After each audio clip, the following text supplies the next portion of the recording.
Di suatu zaman yang jauh ke hadapan, wujudlah sebuah kerajaan yang hebat di mana teknologi dan tradisi hidup seiring. Di sinilah nasi lemak menjadi warisan negara, menjadi simbol perpaduan rakyat. Namun, satu kejadian yang luar biasa mengubah segalanya. Hang Tua, kita ada masalah besar ni. Hah? Masalah besar?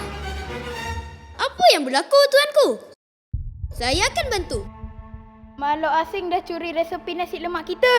Gunakan mesin ini dan dapatkan semula resepinya. Baik, tuanku. Saya berjanji, saya akan bawa balik nasi lemak.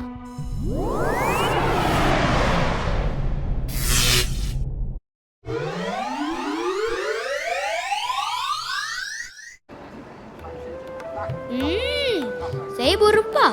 Agak-agak yang mana satu tukar masaknya ya. Suasana di pasar sangat meriah. Kan nampak lain dari masa depan je. Masalah besar. Nasi lemak dah hilang. Saya perlukan resepi itu semula. Mari kita bertahankan bersama. Nasi lemak dah jadi milik aku.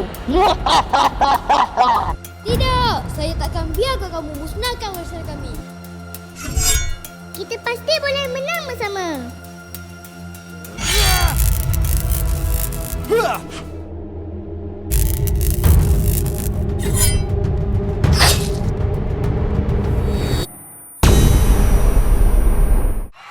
Inilah warisan agung kita, nasi lemak.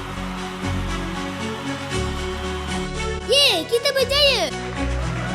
Saya akan kembali ke masa hadapan. Kamu berjaya, Hang Tua. Ya, tuanku. Nasi lemak kita dah selamat. Syabas, Hang Tua. Mari kita rayakan bersama. Hidup nasi lemak! Kita mestilah jaga warisan ini untuk generasi yang akan datang. Inilah kekuatan warisan kita. Yeay, sedapnya. Saya nak tambah lagi. Dan begitulah, dengan keberanian Hang Tuah dan semangat Mak Leha, resepi nasi lemak berjaya diselamatkan.